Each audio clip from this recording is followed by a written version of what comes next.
going on, guys? I just wanted to start like a new thing, kind of like a word of the day kind of thing. I want to share with you what I read in the morning um, in my little note Bible here, and then kind of read also what the Life Recovery Bible says about it. I got this in jail. It's an awesome Bible. I totally recommend it. It puts things into perspective for people who have been through addiction. So I'm gonna attempt to get through this verse. I've actually recorded this video a few times, and it's a confusing verse, but let's see if we can get through it, and then I'll go ahead and kind of explain what it means. So, 1 Corinthians 9, 19 through 23. Though I am free, I belong to no one. I have made myself a slave to everyone to win as many as possible. To the Jews, I became like a Jew to win the Jews. To those that are under the law, I became like one under the law, even though I'm not under the law, as to win those who are under the law. To those having to those having the law, I became like one not having the law, though I am free from God's law, but I am under Christ's law, so as to win those not having the law. To the weak, I became weak to win the weak. I have become all things to all people, by all means that I possibly might save some. I do this for the sake of the gospel and that I might share in its blessings. Okay, I got through it. Okay. So the Life Recovery Bible, it kind of puts things into perspective on what it says here. So,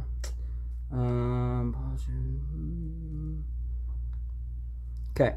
Paul shows us that if we want to communicate to others, we must first take the time to understand where they are coming from. Paul listened to his audience and found a common ground with them before he helped them change. As we seek to help others, we begin gaining their confidence. We don't need to be good at winning arguments. We need to be good at listening and showing that we care. Paul listened to those needs of the people and presented his message in a way that met more of their specific, I can't say that word, needs. We can do the same as we carry the message in hope to hurting people. Okay. All right.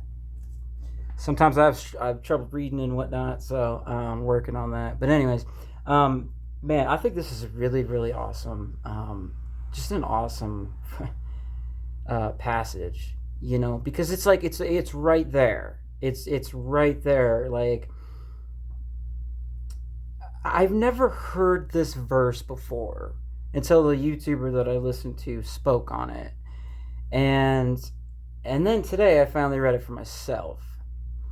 And it's interesting because it's like,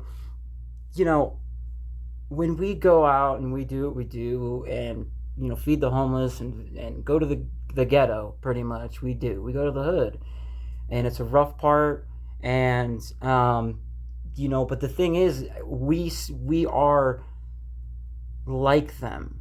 We got the tattoos, we have the past, we have just a rough history, but we have Christ now, and we are able to relate to them and find a common ground with them, and it's just a beautiful thing, man.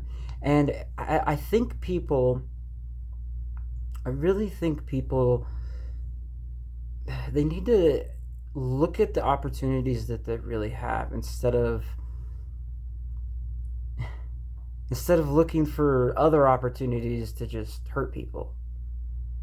And we have a past, we have something that we can relate to with people in the world, whether it's something that you struggled with, or it's something that you just, hey man, I love working on cars. Oh, I love this rap song, dude.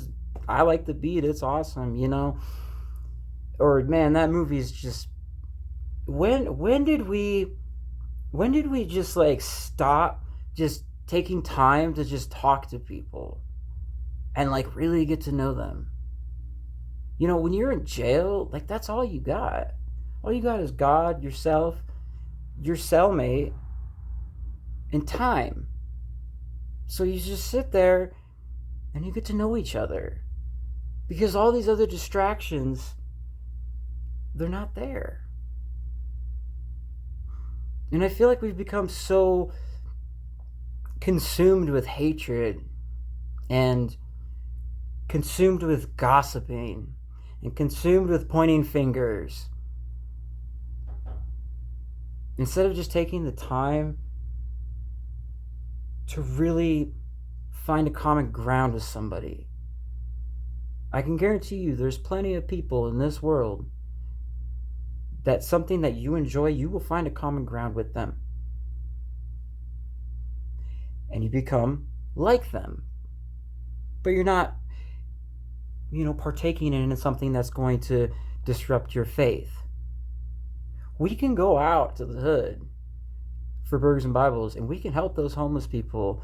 And they're sitting there and they're drinking and, they're doing drugs, all kinds of stuff. But we're still there hanging out with them. But we're not partaking in what they are doing. See, there's a difference. We set it up for it's a structure, for accountability, but we still become like them. We're out there with them, man.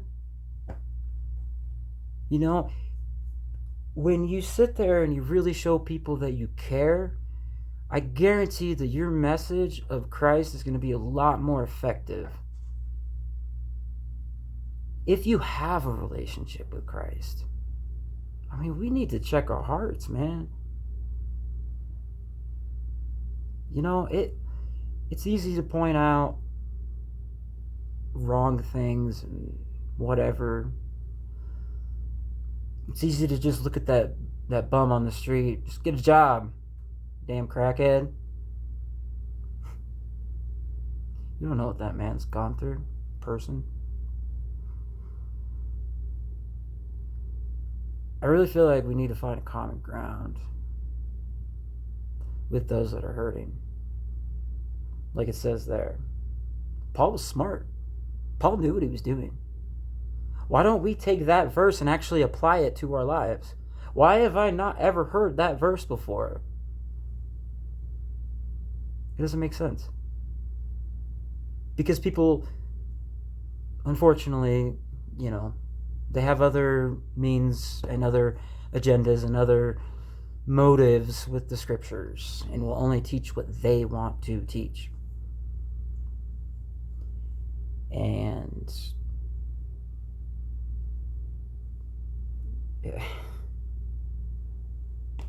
yeah. So anyways, I just I'll end the video there. I'm kind of working on doing a little bit more videos. Also, go ahead, if you haven't, please like and subscribe. It really helps. I got a new phone. This thing is really sweet. I like it. But I got a lot of good things coming up this year. And in the meantime, when I'm just, I'm off social media and stuff, I really want to post like scripture and just kind of give my heart on it and stuff.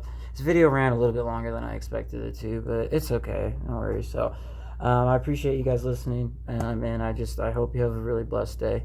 And yeah, Jesus is good.